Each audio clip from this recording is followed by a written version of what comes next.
ಸಂದ್ರಿಗೆ suit ಆಗೋ ಹೆಸರು ಇಟ್ಟಿದ್ದೀರಲ್ಲ uncle. ಅನುಭವಕ್ಕೆ ಎಜುಕೇಶನ್ ಬೇಕೇನಪ್ಪ?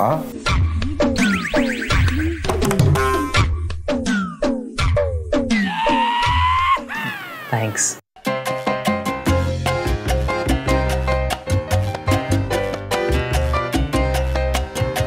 ಲೇ ಮಗ, ಆ ಬ್ರೋಕರ್ ನೋಡಿದ್ರೆ ಒಳ್ಳೆ ಗೋಡಂಬಿ ಇದ್ದಂಗೆ ಅವಳೆ ಅಂದ್ಲು, ಇವಳು ನೋಡಿದ್ರೆ ಒಳ್ಳೆ ಇಡಂಬಿ ಇದ್ದಂಗೆ ಅವಳಲ್ಲೋ.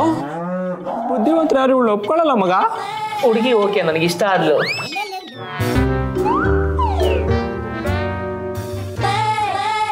ಬರ್ಗೆಡ್ತನಕ್ಕೆ ಏನಾದರೂ ಬಾಡಿ ಕೈ ಕಾಲಿದ್ರೆ ಮೋಸ್ಟ್ಲಿ ನಿನ್ ಥರನೇ ಇರುತ್ತೆ ಅನ್ಸುತ್ತೆ. ಅಂಕಲ್, ಹುಡುಗಿ ಜೊತೆ ಸ್ವಲ್ಪ ಪರ್ಸನಲ್ ಆಗಿ ಮಾತಾಡ್ಬೇಕಾಗಿತ್ತು.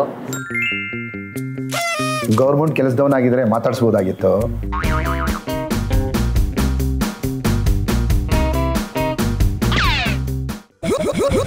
ಸರಿ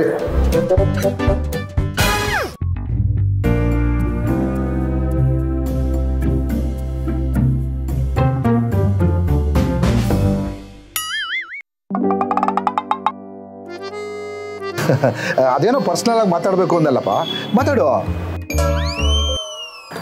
ಪರ್ಸನಲ್ ಅಂದ್ರೆ ಎಲ್ಲರೂ ಸೇರಿ ಮಾತಾಡೋದು ಅಂತ ಗೊತ್ತಿರಲಿಲ್ಲ ಅಂಕಲ್. ಅವಳಿಗೆ ಪ್ರೈವೇಟ್ ಕಂಪ್ನಿಲಿ ಕೆಲಸ ಮಾಡೋ ಹುಡುಗರ ಜೊತೆ ಮಾತಾಡಿ ಅಭ್ಯಾಸ ಇಲ್ಲ. ಮಾತಾಡು.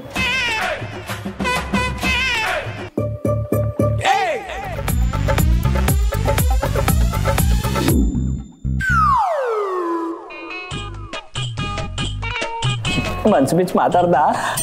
ಅವರಪ್ಪ ಬಾಯಿ ಬಿಡಕ್ಕೂ ಬಿಡ್ಲಿಲ್ಲ ಕಣೋ.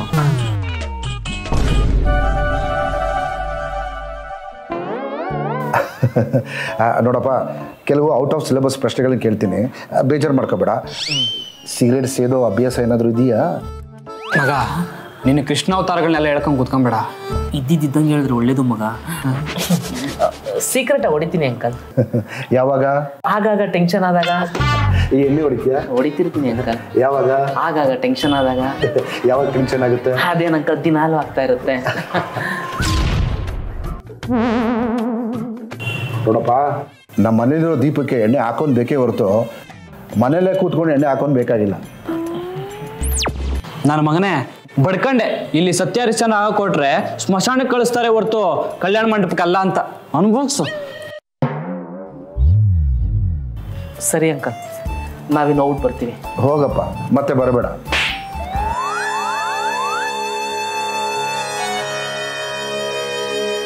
ನಾನು ಹೋಗ್ತೀನಪ್ಪ. ಆಗಾಗ ಗಂಡುಗಳನ್ನ ಕರ್ಕೊಂಡ್ ಬರ್ತಾ ಇರಿ. ಸರಿ.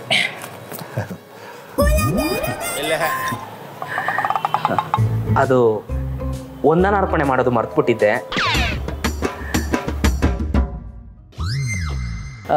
ಹೌದು ಅಂಕಲ್, ನಿಮ್ಮ ಮಗಳಿಗೆ ಗೌರ್ಮೆಂಟ್ ಕೆಲಸ ಇದೆಯಾ? ಇಲ್ವಲ್ಲ. ನಿಮಗೆ ಆಸ್ತಿ ಅಂತಸ್ತು ಬಂಗ್ಲೆ? ನಾನು ಇರೋದೇ ಲೀಸ್ ಮನೇಲಿ. ನಿಮಗೆ ಹೇಳಿರೋ ಆಸ್ತಿ ಅಂತಸ್ತು ಹುಡುಗನ ಕಡೆಯವ್ರಿಗೆ ಇರಲಿ ಅನ್ನೋದು ಎಂಥ ದೊಡ್ಡ ಗುಣ ಅಂಕಲ್, ಎಂಥ ದೊಡ್ಡ ಗುಣ. ಅಲ್ಲ ಅಂಕಲ್, ಆಸ್ತಿ ಅಂತಸ್ತು ಗೌರ್ಮೆಂಟ್ ಕೆಲಸ ಇರೋ ಹುಡುಗ ನಿಮ್ಮನ್ನ ಯಾಕೆ ಒಪ್ಕೋತಾನೆ ಅಂಕಲ್? ನಿಮ್ಗಿಂತ ಚೆನ್ನಾಗಿರೋನೇ ನೋಡ್ಕೋತಾರೆ. ಯಾಕೆಂದ್ರೆ ಅವ್ರದ್ದು ದೊಡ್ಡ ಗುಣ ಅಲ್ವಾ ಅಂಕಲ್? ನಾವು ಬಡವರು, ಮಿಡ್ಲ್ ಕ್ಲಾಸ್ ಜನ, ನಮ್ಮ ಯೋಗ್ಯತೆಗೆ ತಕ್ಕನಾಗಿ ನೋಡ್ಕೋತೀವಿ.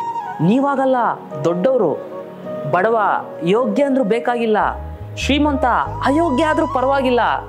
ಎಂಥ ಕಾನ್ಸೆಪ್ಟ್ ಅಂಕಲ್ ನಿಮ್ದು, ಎಂಥ ಕಾನ್ಸೆಪ್ಟು. ಅಂಕಲ್, ವಜ್ರದ ಕನ್ಸು ಕಾಣೋನು ಬಂಗಾರನ ಪಡ್ಕೊಳ್ಳೋ ಯೋಗ್ಯತೆನಾದರೂ ಪಡ್ಕೊಂಡಿರ್ಬೇಕು. ಹೋಗ್ತೀವಿ, ಬರಲ್ಲ. ನಾನು ಬರಲ್ಲ.